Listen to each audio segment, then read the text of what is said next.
Hello everyone and welcome back. My name is Shannon, I am the Wisdom Wench, and today I want to talk about sustainability.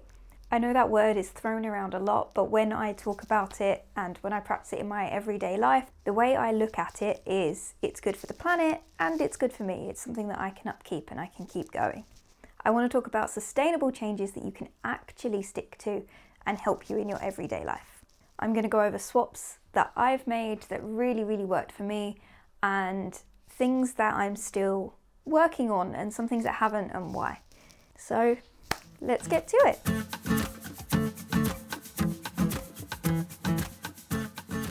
I think it kind of comes naturally when you study herbalism or different types of herbal remedies, and for me, because I'm a pagan as well, to really think about our place in the earth and how we impact it. For me, implementing sustainable practices is a way that I can not only honour the earth and thank it for everything it has given me, but does help ease my anxiety in a number of ways. From over my adult life, I've really been trying to be better at sustainability and implementing sustainable practices, and sometimes that's worked and sometimes that hasn't. The last few years in particular, I started developing quite a climate anxiety, and that's really putting my focus to sustainable practices and really reducing my own personal impact. Have you ever been in this position? I definitely have, where you've watched a YouTube video or a TikTok or something and it's sending you all of these really sustainable hacks, swap this, swap that. So you go out and you buy all the stuff, but then you're overwhelmed, so you don't implement any of the habits and you go straight back to your old ways. Because I've definitely done that, and I've been really making a conscious effort to not do that anymore, not buying loads of sustainable swaps and implementing them immediately when that doesn't quite work for me. There are lots of amazing things that you can do to make these swaps and to help the planet, but it needs to work for both you and the planet. If you can't upkeep this swap, then it's not going to stick long term and it isn't doing the amount of good that you'd like it to. So I'm going to go over a bunch of swaps I've made over the last few years that have really worked for me and that I've been able to upkeep.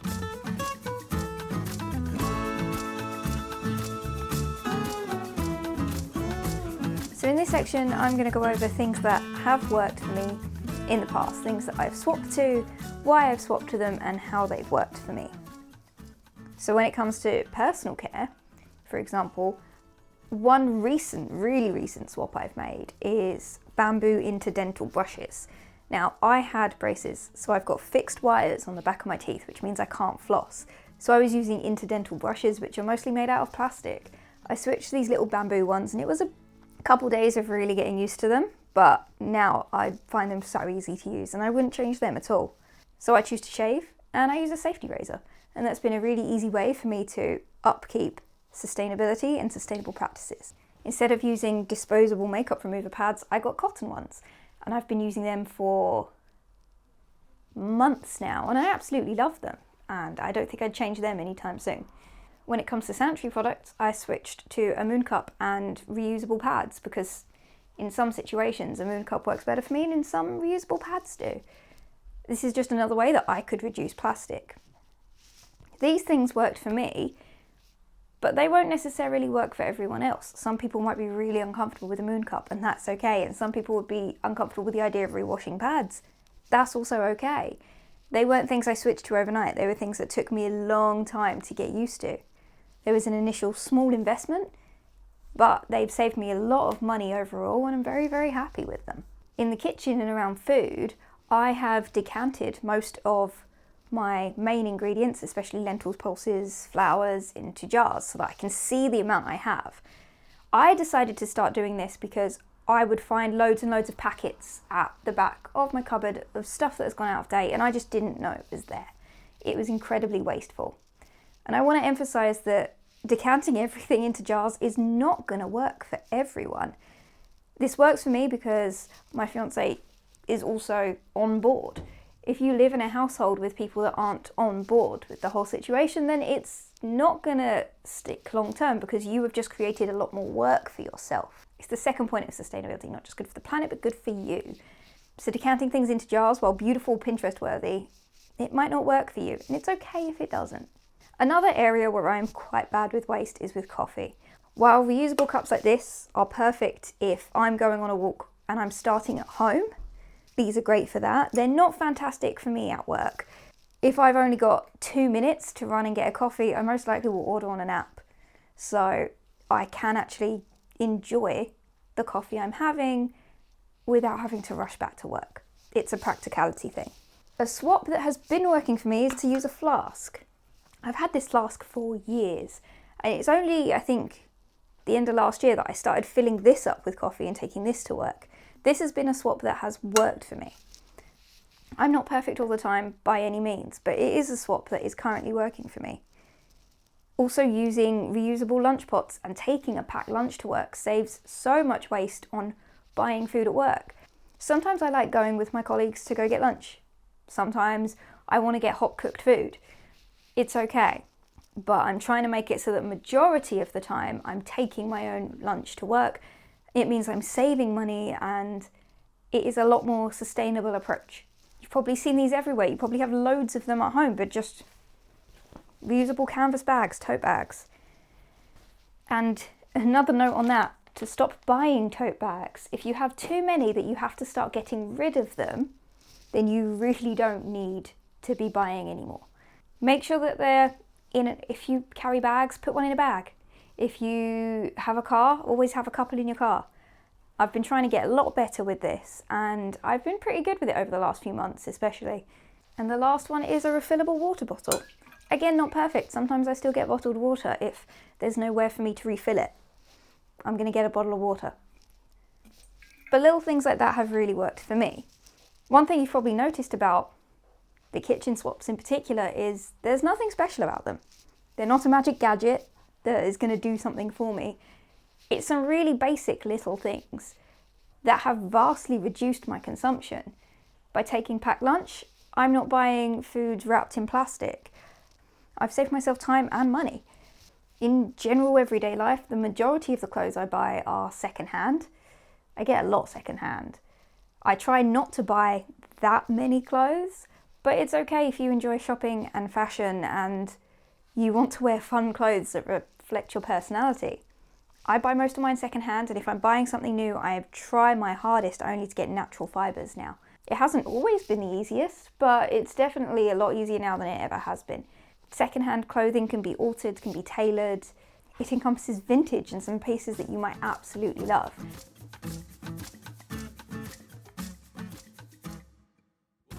But getting things and using things isn't all what sustainability is about.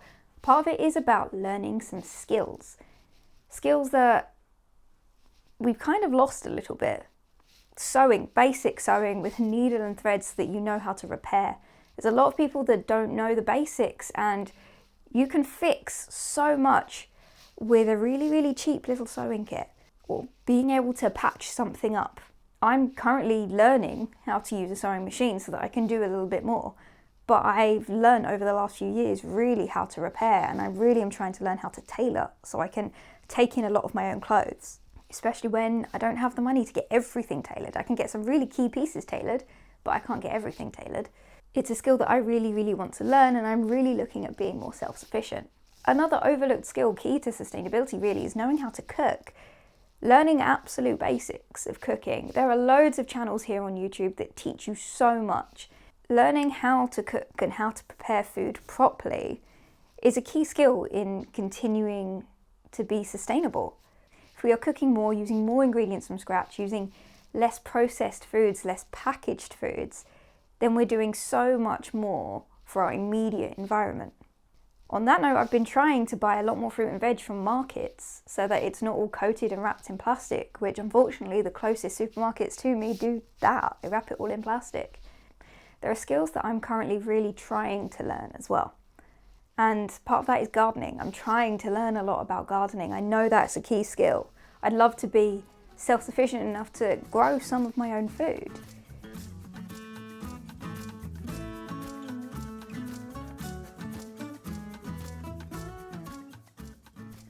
But there are a number of avenues where I struggle in sustainability, particularly because I have sensory issues. So this means certain things aren't as accessible to me.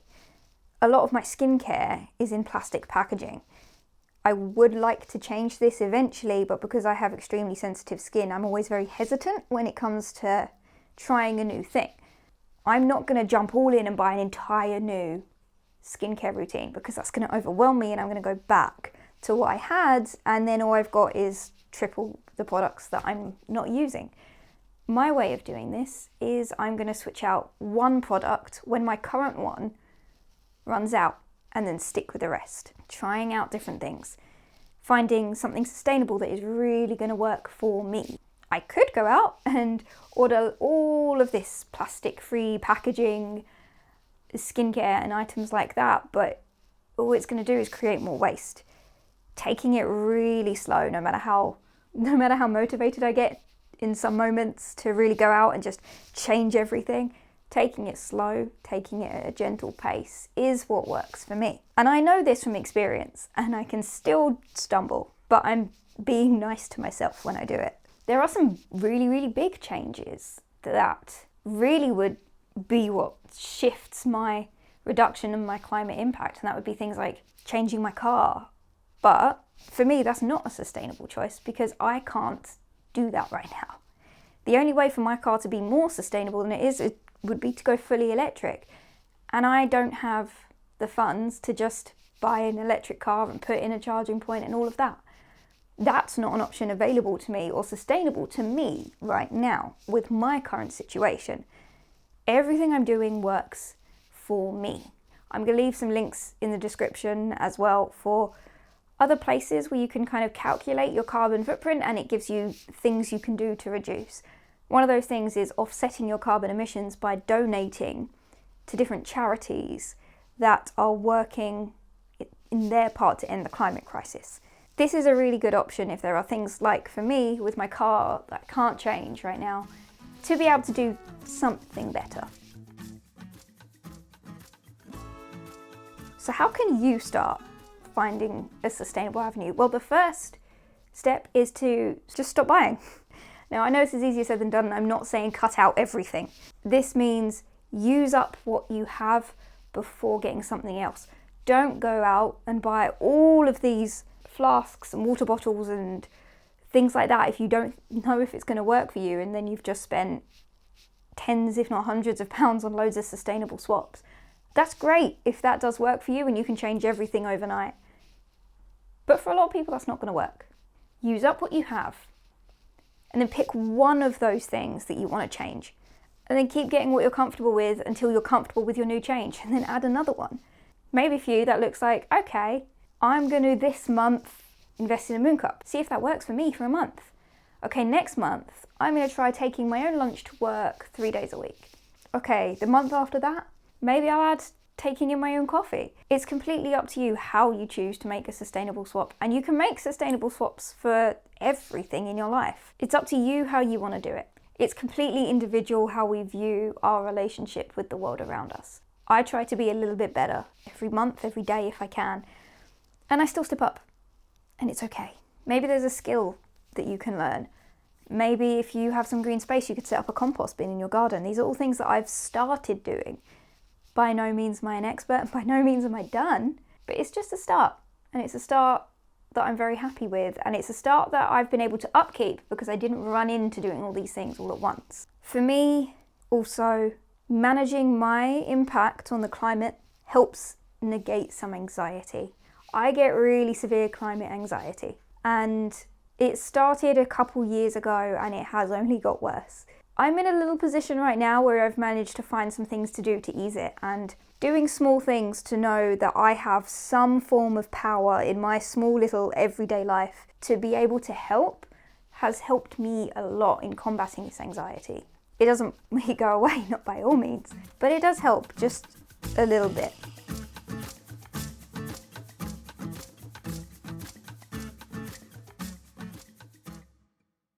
The worst of the world's climate emissions come from some of the biggest companies in the world. It's not that your contribution doesn't matter, because it does. If 100 people are making this small sustainable change, then that becomes a big sustainable change. It's that you don't need to beat yourself up if you're not perfect at it. And you don't need to drop it if you're not perfect with it. If you take a reusable coffee cup to work 4 days a week and then on the 5th day you buy a coffee in a takeaway cup because you forgot it, that doesn't mean ditch the reusable cup altogether. It means just try again on Monday. It's okay not to be perfect, and it's okay not to let anyone shame you for trying. Remember to be gentle and give yourself some grace. If you're trying to make sustainable swaps, that's a lot more than a lot of people. If you get any flack for it, more than likely that person isn't trying to make a sustainable swap. And I have noticed some toxicity in some of the sustainability kind of movements, where if you're not doing something 100%, then you're not good enough. You are good enough for trying and making that small swap and implementing it into your life in a way that works for you, slowly, in a way that you can upkeep it. You don't need to be perfect. Just change one thing. One thing. It's up to you what it is. Take your pick. Find one little thing that works for you and one little thing that works for the planet. And hopefully they can be the same thing. Be gentle with yourself. Be kind to yourself. You are trying your best. And that's all that anyone can ask of you. Thank you so much for being here today and listening to my ramble on sustainability. Please let me know if you found it helpful. Please let me know if you're going to make a change, one change, what will it be? What's one little thing that you can change in your life to make a sustainable swap? Please let me know in the comments down below. Please do comment. I do love hearing from you. I love the discussions that we have. Like and subscribe if you'd like to be here for more.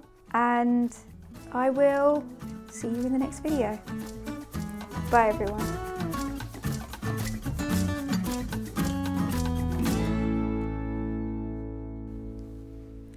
You're really anxious today. But we move. The way I look.